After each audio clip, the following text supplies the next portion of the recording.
Last talk of the evening. I know you're not hungry anymore because you had your coffee. So, all right. So I'm going to talk to you about imaging of of exogenous gene expression using somatostatin receptor type 2 based reporters, and these are human reporters. So the reason that we want to do this is because once one delivers a cell or delivers gene therapy by a catheter, needle, maybe even by ultrasound, mediated bubbles, one doesn't know where the gene is going in the body, and one doesn't know where the amount of expression is occurring. And this is quite important because one needs to be able to tell if you have the right amount of material in the right place to have efficacy, or if you have it in the wrong place, and that can cause toxicity. So if we looked at all of the different types of vectors, like your car, all the different vectors that people are producing in the world, and if we looked at all the different gene products that people are producing in the world, it would take pretty much the NIH budget and the European budget and so on to be able to make all of the things needed to be able to follow all of those genes and or vectors. So instead, it's very simple to instead think of a reporter that you could put into any one of these, so you could either follow the vector or the gene of interest. Again, so for example, if you, rather than trying to figure out, is this my Mercedes or my Land Rover or my Toyota, I tried to pick 3 different countries, right? Rather than trying to figure out which one of those models it is, you could just look at the smoke, the common element, to be able to tell how much. You would be able to then produce an image of this, and then depending on the amount of smoke that one would see, one would then be able to quantify whether when you deliver the gene to the heart, you actually got enough to have expression. Did it go into the gut, and maybe the patient's getting diarrhea? So it's for efficacy and toxicity. And you could do this by some simple method by putting your promoter and then putting the reporter after it, and this could then be within your vector. So you could follow an adenovirus AAV plasmid. You could also link it with your gene of interest either by using 2 different promoters, but better yet, why not link the 2? So that if you use an iris, for example, the gene of interest would then be being expressed at a ratio to the reporter. So by this amount of expression, you could tell how much this is being expressed. You can all use bifunctional promoters to be able to do the same type of thing. So now your reporter is telling you how much your therapeutic gene is being expressed. Now obviously, you're going to want your reporter not to interfere with your therapeutic gene, and I'll show you that in a little bit. Okay, just some more background. So there are different techniques that can be used for following things, and this is for imaging outside of the body. Okay, so in vivo imaging. So for example, getting an MR or something like that. So all of these techniques work well in. Oops, I think I'm pressing the wrong thing here. All of these things work well in mouse, including light-based imaging and fluorescence imaging. We've seen a couple of GFP images here already. Right? They won't work in people because it won't pass through the skin. On the other hand, if we use nuclear medicine-based techniques, we would be able to do things like this. And this is what I'm going to show you an example of. And nuclear medicine is the best one to use at the moment because it has the highest amount of sensitivity. So in man, this is the place that we're going to start. So there are a couple of different receptors, or sorry, I should say reporters that have been produced. This is our favorite one, and there's a reason for that, but just suffice it to say that multiple methods are needed for imaging one therapy. For example, you may have a constitutively active promoter and an inducible promoter, or you may have more than one disease, and unfortunately, if you're a physician, you know that patients tend to have more than one disease. For example, they may have diabetes as well as cancer, neither of which we want, but both of them may be amenable to such a therapy. So the reporter system that we like to use is based on the human somatostatin receptor type 2. Human is important because that means that we would not have immunogenicity.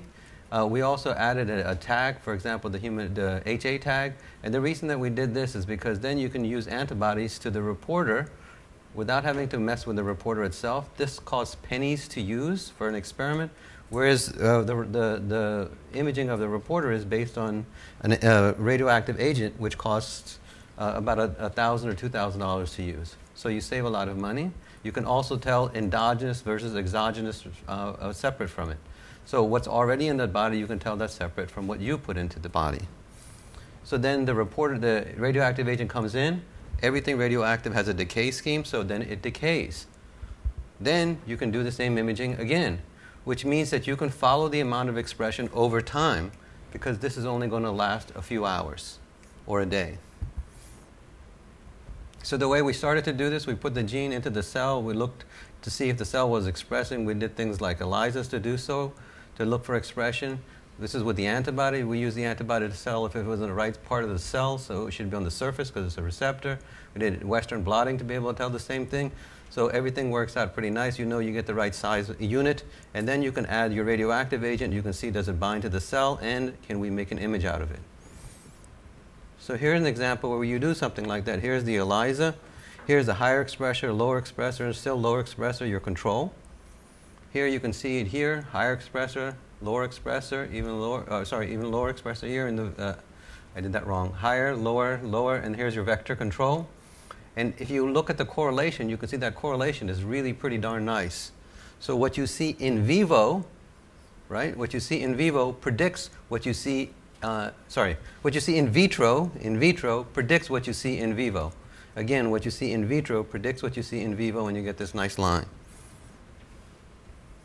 Okay, so what are some of the example applications? So anatomically defining where the functional signal originated, comparing construct or promoter activity in vivo, following gene transcription longitudinally, since gene expression may change over time due to physiologic events or pathologic regulation. You can also do it for evaluating regulation of gene transcription. But the problem for research, for cancer research in particular, is that tumor size changes over time. So for example, if I deliver a gene to the kidney is pretty much going to stay stable in an adult. Not in a child, but in an adult it'll change, it'll stay the same. In a tumor, however, the tumor is going to shrink or enlarge, right? If it has no therapy, they tend to get bigger. So you have to control for that. So tumor size changes over time, and therefore normalization to a surrogate of cell number is needed. In vivo gene expression is normalized to protein content for cell numbers. So that Western blot, you knew how much protein you put on that Western blot. So functional assessment is not truly anatomic, so you need better localization techniques. And normalization of expression may be achieved using both functional and anatomic imaging, which is the first thing I'll show you today.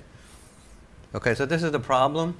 Here you can see there's a tumor right over here in the kidney. Okay, and here's another one right over here.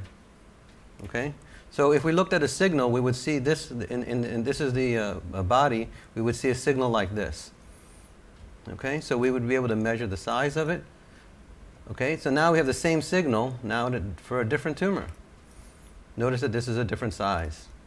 So if we take the uptake and we divide it by the cube of the structure, we would then see, well, you know, it's efficacious here because you have enough expression per gram tissue. Now, if we had the same signal, we would actually have less expression per gram tissue, and we no longer would have efficacy. So this is why we need to be able to determine what the size and the structure of the material is as well. So, for example, this is the same tumor. This is the same tumor later where you had necrosis in the center. So a gene requires a live cell to be expressed. Does that make sense? You have to have a live cell to express a gene. So if this area is dead, it cannot contribute to the signal. Okay? So we did the first experiment. We put two tumors in. One of them expressed the gene. The other one didn't. We then did SPECT imaging, planar SPECT imaging, and then we did something called real SPECT, which is 3D SPECT, and then we took the tumor out so we could actually get the gold standard truth. So here's an image. Here's the higher expressor.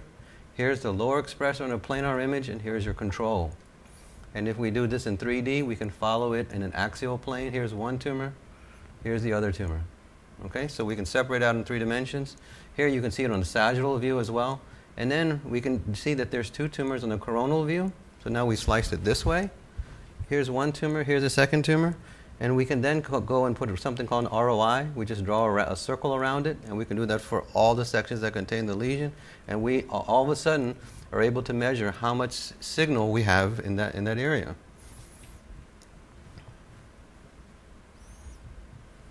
Okay? So if we do just a CPM count, so we're just counting the radioactivity, you can see we get an excellent correlation for what we get for planar counts versus tissue counts. This is a 3D SPECT count versus a tissue count, the excellent correlation.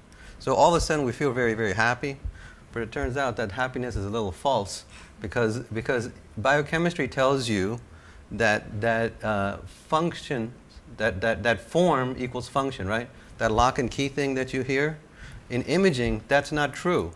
Function does not equal form. You have to be able to tell what the difference is. And here's the example. All of these test tubes contain radioactivity. You can see anatomically they're the exact same.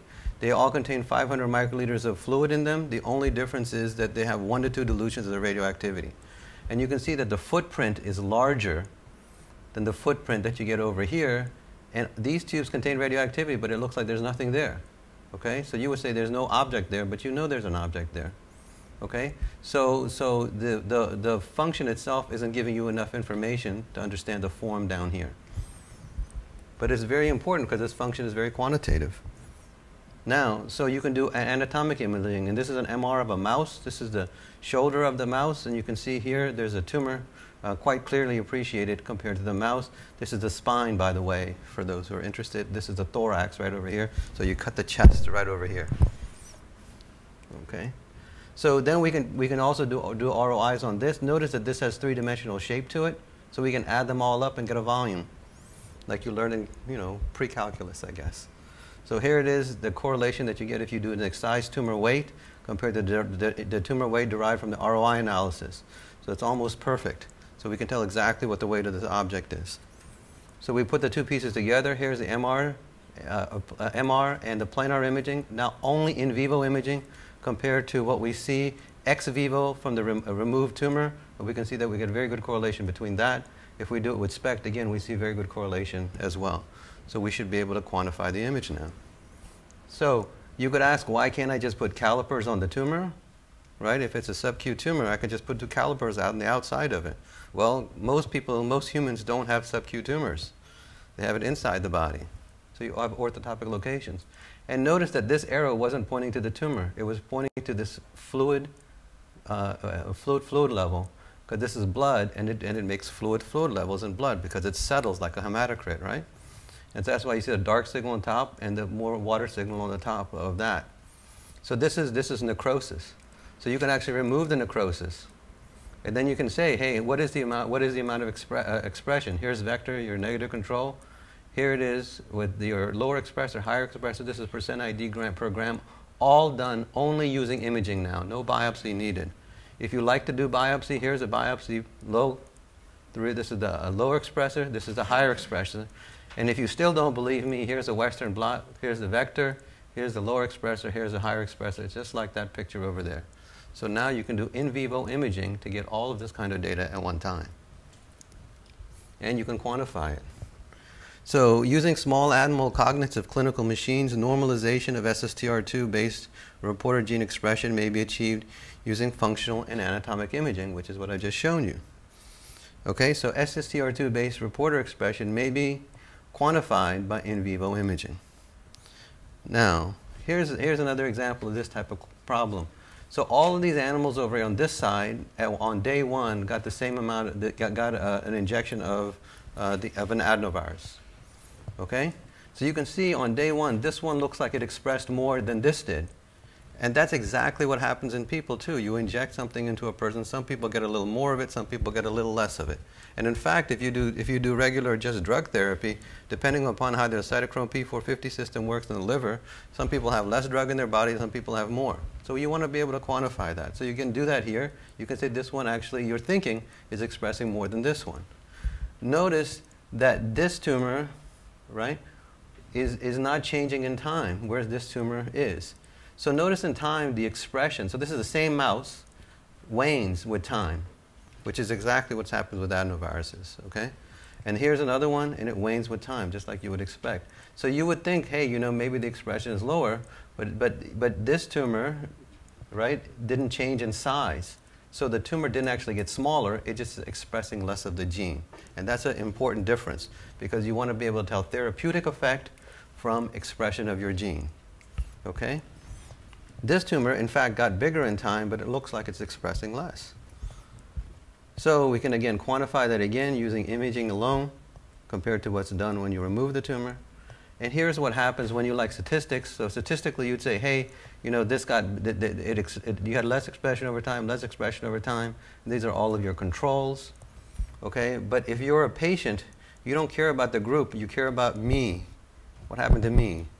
So if we say, in this example, in these subjects, you said this is the effective dose per gram, you could then say these people at the initial dose, these subjects, the initial dose didn't get enough for therapeutic effect, so they need to be redosed now. On the other hand, you could look at the later time point and say, you know, all of these need to be redosed, but don't redose this one because there's still enough around. Now this is important because this stuff is expensive. So you don't want to be giving more and more and more of this if you don't have to. On the other hand, if the patient isn't benefiting at all from it, right, you probably want to give more at the right time. So this is how you can individualize the therapy. So we also do anatomic imaging in other ways. So we're lucky to get on Cancer Research a cover because we created a method for being able to image lung tumors in mice. So we did lung tumors because that was the hardest model because they can express different subtypes of somatostatin receptor type 2. So if you look, for example, here's your control. Sorry, here are your controls if you like to see your controls. So if we look for SSTR2, you can see that these guys don't really express SSTR2, but they do express 1, 3, 5, and so forth. So we use this. So we look to see, you know, do lung cancers actually express the subtypes? And we found that actually most of them, 78% of non-small cell lung cancers, the most common type, are actually negative or express low levels. So we should be able to use this system. So one, this was a fallacy in the literature that we were able to help correct. So then you come over here and say, well, let's look at the HA domain and look at here's the uninfected. And you can see that the uninfected, you don't see anything, nothing. But in all three of these cell lines, you get a huge amounts of expression that you were able to pick up. Okay? Then you can come over here and say, now I can do this anatomically. Here's my tumor. Here's my control animal's tumor. You can see the lung tumor, just the white stuff, right? It's pretty easy. This is the back, the spine, if you like it. Here's a picture of the mouse if you like, you know, to see the whole animal. Here's the SPECT image. Here's your control. Here are the kidneys and the bladder because you got to pee out the radiopharmaceutical. Kidneys and bladder. Up here, there's nothing, where the lung is supposed to be. And right over here, you can see the tumor, and here's it overlaid on the mouse. Okay, so now you can see the expression in the animal, and you can correlate it with that. And this is all in a lung tumor model. You can also see the expression doing % ID per gram using either ex vivo, planar and SPECT, or planar NMR or SPECT NMR. All of them are telling you the same thing. It's better than your control. Okay, so other SSTR subtypes do not interfere with imaging of SSTR2-based reporters. So that's very important, which means you'll be able to use it in vivo. And non-small cell lung cancers only express low levels of the receptor. So here, just as a teaser, because some of you do cell-based therapies, we use this to be able to image delivery of MSCs that were turned into hematopoietic stem cells, just as a teaser. So what would be the ideal reporter? An ideal reporter would be amenable to imaging in vivo using probes approved for human use. It would be amenable to repetitive imaging in an appropriate time scale for the application. It would be accessible to in vivo imaging agents and other detection methods, such as antibodies or magnetic beads. It has to be small to fit into vector spaces. So for example, AAV only has about 1,000 base pairs that you can put into it. And it has to be quantifiable in vitro, non-invasively in vivo, and ex vivo. So you can go from the cell to the person and then the tissue. Okay, the signal should be proportional to the amount of expression. And I've shown you that. And the goal is imaging, not phenotypic age change, because we're not trying to do therapy right now. Okay, that's important. So we want it to be non-immunogenic. As we know that in Philadelphia a little while ago, there was a patient who ended up having an inflammatory response and died from the gene therapy. So you want to prevent anaphylaxis. Your immunogenicity, the reporter, can confound the interpretation of normal imaging. So you'd rather not have that happen. One other thing is that it shouldn't perturb the intracellular milieu, meaning that the cells should be the same before or after they got this material.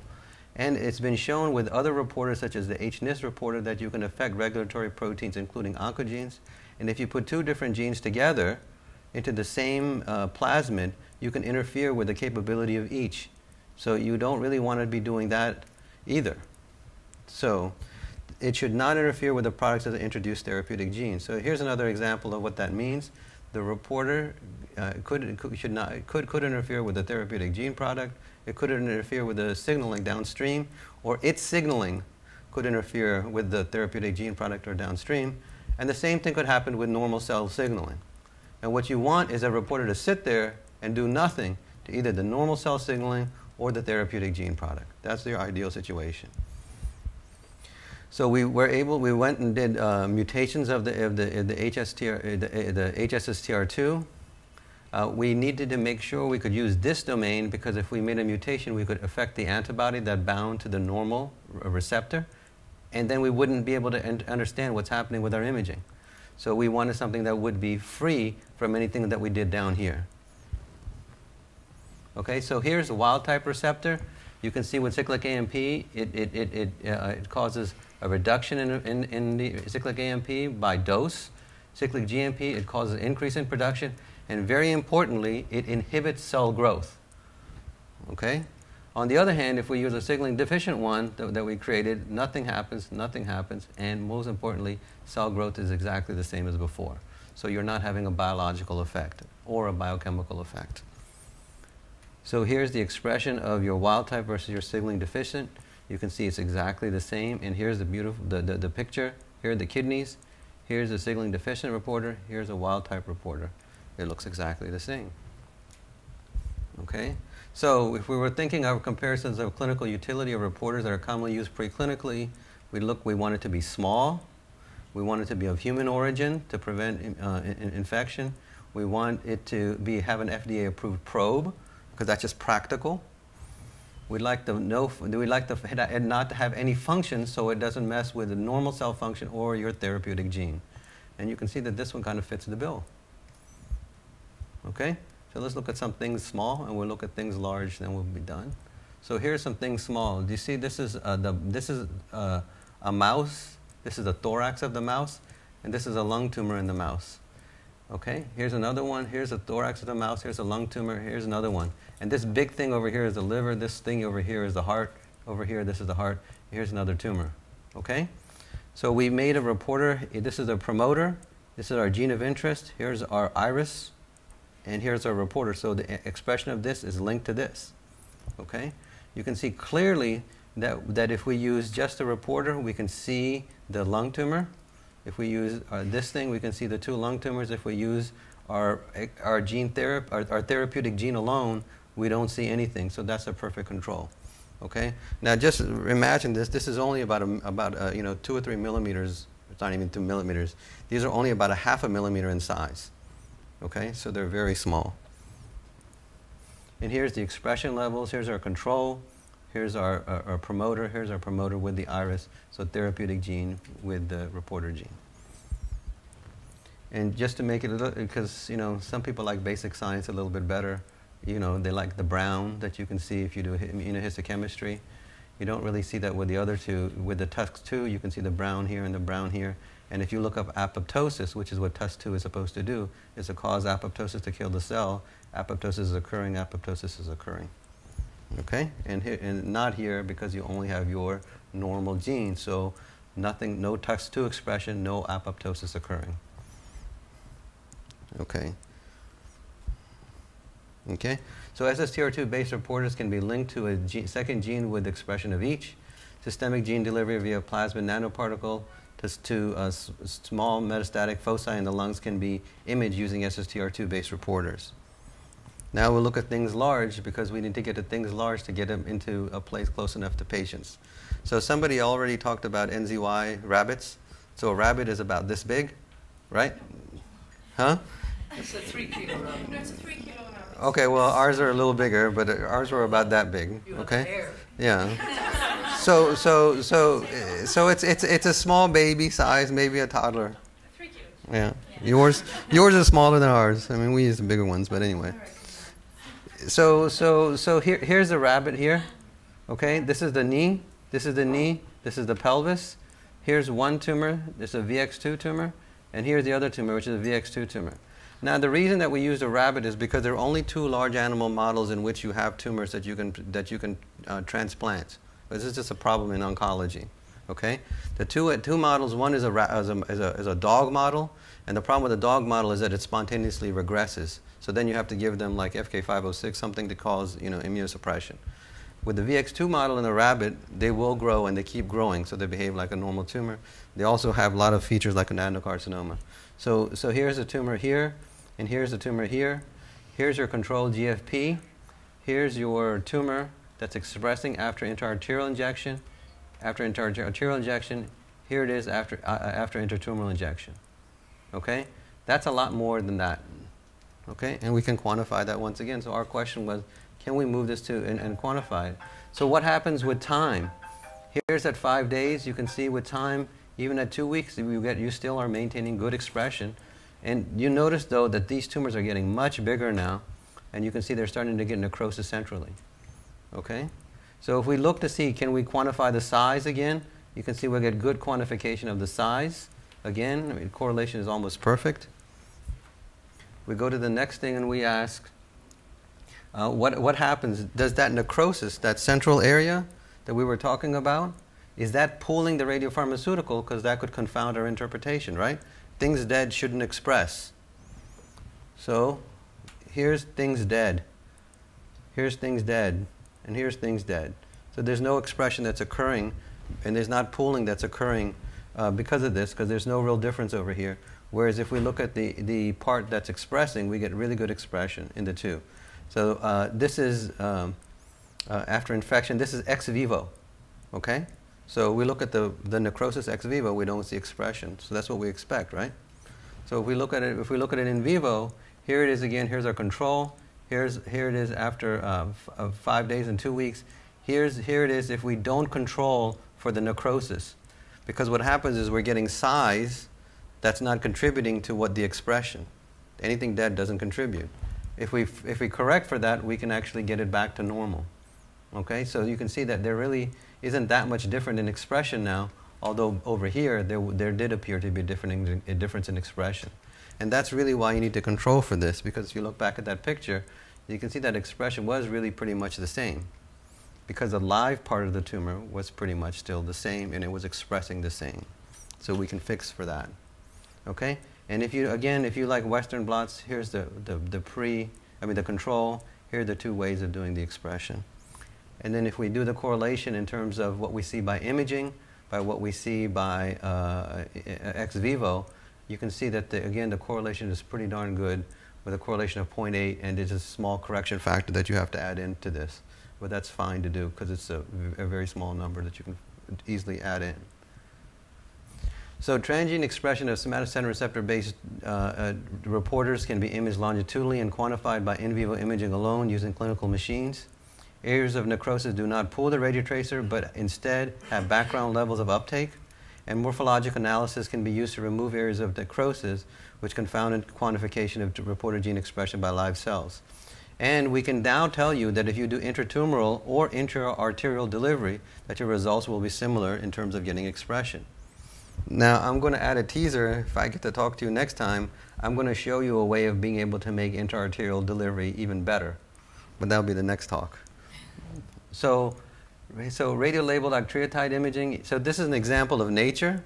So the radiopharmaceutical that we're using is already used clinically to be able to diagnose people with a rare type of cancer called carcinoid tumors. That rare cancer expresses somatostatin receptor type 2. Okay? So this is an experiment of nature. Here's the normal biodistribution. Here's a normal biodistribution in the patient, in a sense. You can see that this should be, here, maybe you can see it better here.